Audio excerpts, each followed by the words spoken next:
tema del síndrome de aislamiento social juvenil o del hikikomori, que es un síndrome relativamente nuevo que apareció o se describió recién en los años 90. Vamos a empezar con el temario, vamos a tener una introducción, vamos a ver la importancia del tema y por qué lo vamos a describir ahora, lo que es la definición, sus características, las causas y los factores de riesgo, la clasificación, el diagnóstico diferencial, las conclusiones. Una gráfica. Bueno, acá son algunas noticias que hemos visto, hemos recolectado acá en Chile, de los que se ha visto ya este tipo de aislamientos en estos jóvenes. Son noticias desde el año 2013. ¿Quién es un hikikomori? ¿Ya? Un hikikomori es aquella persona que se aísla socialmente, que se encierra, que no quiere tener contacto con la sociedad, que se infunda en el mundo virtual, en el internet o en otras situaciones que son de su interés. El psiquiatra japonés Tamaki Saito en el 98 lo define provisionalmente como aquellos que se retiran completamente de la sociedad y permanecen en sus propias casas durante un periodo mayor a 6 meses, con un inicio en la última mitad de los 20 años, y para quienes esta condición no se explica mejor por otro trastorno psiquiátrico. Esto, bueno, lo vamos a definir un poco después porque hay algunas cosas que se han ido apareciendo, según nuevos autores lo van detallando de mejor manera. A nivel terminológico también se ha conceptualizado como fritter, otaku o hikikomori en Japón. También se les conoce como los NEET, los Not in Education, Employment or Training, que esto se les conoce en el Reino Unido para los jóvenes que no tienen estudios ni tampoco están trabajando. También para los, dice Slaker, Twixter o Adolescent, eso se les dice en Estados Unidos. Bueno, como los hikikomori es básicamente un trastorno cultural de momento sociológico, se ha ido transformando hacia otras culturas y en cada cultura va obteniendo características diferentes. Por ejemplo, acá en Chile hay algunos que les dicen los ni estudian ni trabajan, ¿ya? Entonces pasan igual encerrados en sus computadores, confinados en sus actividades propias de este síndrome. Pues bien, ¿cuáles son las características principales de estas personas? Primero, que pasan la mayor parte del tiempo en casa. Tienen ausencia o no tienen interés por trabajar, por ir a la escuela, por estudiar o por algún otro tipo de actividad que tenga que ver con relación social. El tiempo mínimo de aislamiento son por lo menos 6 meses. Ya hay una ausencia de trastornos mentales, pero esto es en el hikikomori primario. Ya lo vamos a explicar más adelante por qué. Pero no se puede explicar por otro trastorno mental el hikikomori primario. ¿Ya? Y hay una evasión o sea, se excluyen aquellos que mantienen relaciones personales, porque hay algunas personas que también se aíslan un poco, pero que tienen sus parejas, tienen amigos, se relacionan con otras personas alrededor. Ellos no serían los hikikomori, ¿sí? Por eso es que algunos ni tampoco cuadran en el enfoque de acá. Características secundarias, bueno, el aislamiento puede ocurrir en inicios tardíos de la adolescencia, primeras etapas o primeros años de la edad adulta joven. Más frecuentemente en varones se dice que en un porcentaje muy alto, más o menos 3-1, 76% de los casos de hikikomori se presentan más en varones. Son personas que evitan todo tipo de actividad social. Es posible que tengan amigos cercanos, pero tienen pocas relaciones con ellos. También escapan de la realidad a un mundo cerrado o a un mundo virtual. ¿Ya? Tienen miedo al rechazo, a la crítica y presentan una importante fragilidad psicológica. Son personas que intervienen mucho tiempo en actividades solitarias sin hacer ningún esfuerzo por mantener relaciones interpersonales. Se aíslan en habitaciones, ven la televisión, juegan videojuegos o leen libros de manga, anime, etc. Lo que sucedía más o menos con el paciente que ocurría acá, que se enamoró de Hatsune Miku. En lo que es la prevalencia, más o menos se estima que el 0.9 a 3.8 de la población japonesa tienen hikikomori o presentan el síndrome de hikikomori. La mitad de ellos en otros no tienen diagnóstico comórbido, pero catalogado en DSM-5 o DSM-4, pero de otras partes sí tiene.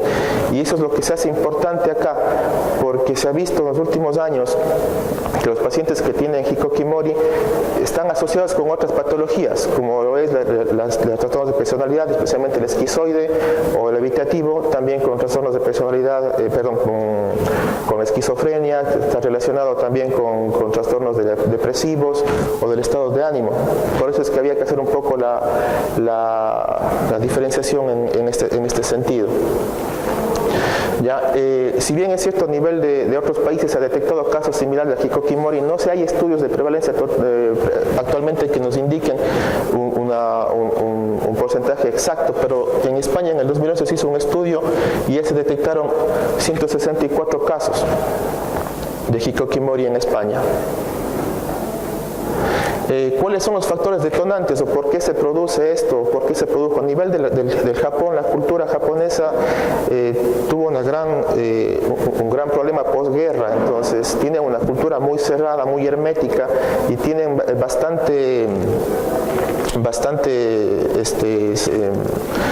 expectativas con respecto a los logros importantes. Entonces eso ha hecho que los adolescentes japoneses tengan interés en conseguir grandes triunfos, y eso es lo que les puede a veces provocar un poco de frustración y les puede llevar un poco a nivel de esto. Y esta cultura, como estamos ahora en tiempos del internet, en tiempos de globalización, ha hecho que se expanda la cultura. En Europa, en América, se ha visto ya estas especies de tribus urbanas como son los otakus, como son ahora, que se van nutriendo de estas costumbres y van formando también cada vez más este tipo de patologías y se van a ver mucho más frecuentemente acá.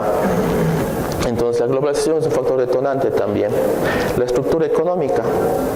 Se ha visto que en los países que tienen mayores ingresos económicos, en los que la empleabilidad no es tan complicada, en lo que básicamente se puede subsistir o los padres pueden mantener al hijo por mucho más tiempo, ellos pueden optar por este aislamiento. Entonces, no así el caso como en países del tercer mundo, que como tienen menos recursos, tienden más bien a las personas a optar por hacer o cometer actos ilícitos o como la delincuencia.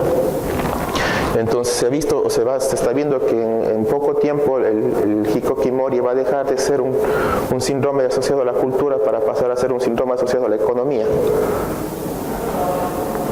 Tiene importancia, la importancia que se le está dando últimamente al individualismo. Bueno, como les explicaba hace un rato, asociado a la recesión económica sufrida en el Japón.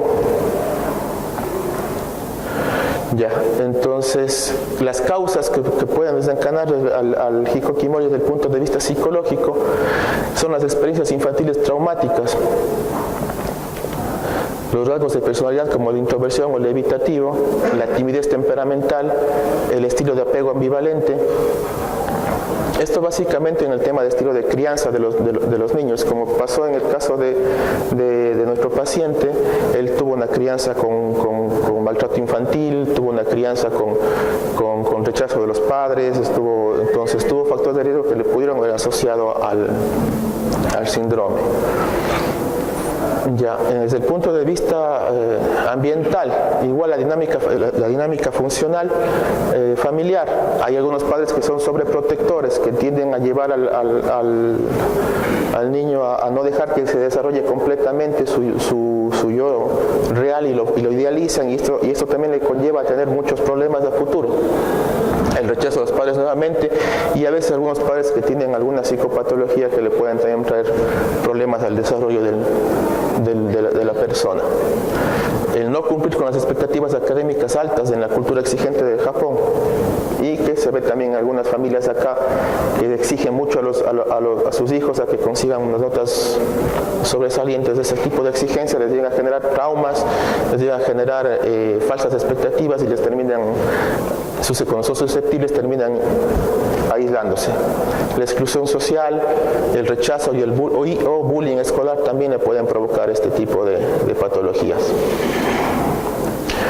Los factores socioambientales, como lo explicaba hace unos momentos, la cohesión social provoca separación de la sociedad de individuos predispuestos. los avances tecnológicos, la aparición del Internet, aunque aquí cabe hacer un punto aparte. ¿Por qué? Porque si bien es cierto el Internet ha hecho que se globalice un poco o que se aumente el índice de hikikomori, pero el hikikomori se describió 10 años antes de que se popularice o que se expanda el uso del Internet. Ya se lo describió antes, entonces se lo puede estar pensando que el Internet o la adicción al Internet viene siendo como algo ya paralelo al hikikomori, no tanto como tal. Los cambios en las formas de comunicación también han englobado el aislamiento, el uso del WhatsApp, el uso del Twitter, el uso de otras formas de comunicación más virtuales han conseguido que la gente muchas veces nos aislemos en grupo. Entonces favorece también a la aparición del hikikomori. La movilidad social decreciente en sociedades de mayores recursos también ha generado, o se ha visto en algunos estudios, que aumenta la prevalencia del hikikomori. Las economías fuertes y competitivas, como ya lo había explicado. La clasificación, como decíamos hace un momento, el hikikomori primario es aquel trastorno de aislamiento social por más de 6 meses en el que no está explicado por otro trastorno psiquiátrico u trastorno de salud mental. Representa aproximadamente el 45.5% de los casos. Aquí el paciente se aísla, pero se pueden hacer entrevistas, de estudios, de análisis y no se detecta ninguna patología de salud mental o comorbilidad con el hikikomori. Y tenemos el hikikomori secundario, que sí está asociado con otros trastornos psiquiátricos, que representa el 55% del resto de pacientes con el síndrome.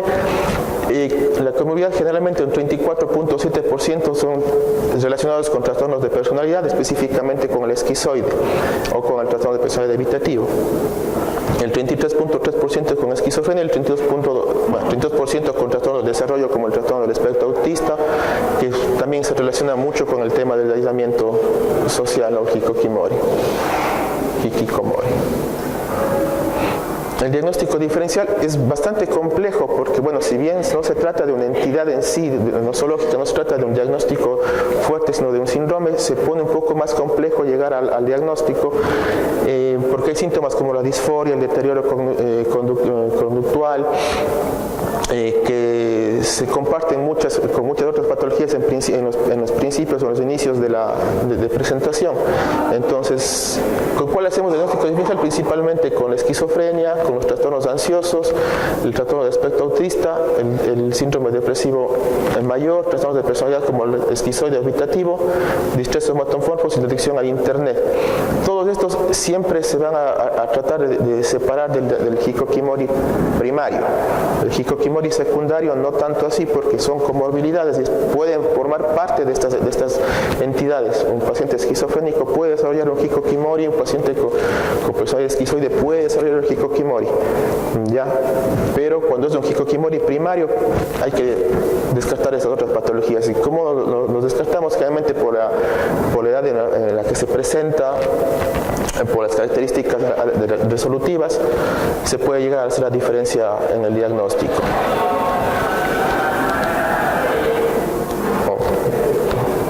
Bueno, el tratamiento es básicamente se conforma con tratamiento psicoterapéutico, pero en casos severos puede requerirse hospitalización. En casos en los que hay comorbilidad se puede requerir también farmacoterapia, como son los antidepresivos. Se ha visto buenos resultados con la paroxetina en los que tienen alguna comorbilidad. Pero la psicoterapia, psicoanálisis, terapia familiar, la nidoterapia, terapia narrativa se han visto con bastante resultados positivos. Los enfoques sociales, actividades grupales y de apoyo, esto básicamente hay estudios que se han visto en tratamientos como, por ejemplo, actividad física o actividades en grupo que pueden resolver el problema de esto en más o menos unos 36 a 24 meses. Y los enfoques educativos, entrenamiento en habilidades sociales, el manejo de emociones, habilidades interpersonales, el entrenamiento laboral y la ayuda en la búsqueda del empleo también ayudan a la resolución del problema. En el tema de las conclusiones, bueno, el hikikomori es un síndrome nuevo que está asociado a la cultura con una gran expansión a nivel mundial, teniendo en consideración de que se asocia también con economías fuertes. Posiblemente va a dejar de ser un síndrome sociocultural y pueda ser un síndrome también económico. También se tiene que tener en cuenta de que es de difícil diagnóstico, que se tiene que tener bastante cautela al momento de llegar a hacer la evaluación del paciente. Es un desafío en el tratamiento. ¿Por qué es un desafío en el tratamiento? Porque el paciente no llega por su cuenta. Generalmente son los padres, o son los familiares, o son los amigos los que abordan a la persona o al tratante para que pueda llegar a hacer la ayuda. Entonces es complejo hacer el tratamiento de esos pacientes. Y en cuanto al hikikomori primario, o sea, se ha visto que algunos estudios determinan de que puede ser solamente un cambio de cultura, un cambio conductual. El paciente no se ve como enfermo, al final es un paciente, no es un paciente, se lo debe tratar, se lo debe comprender, se lo debe acompañar. Eso en cuanto a la presentación.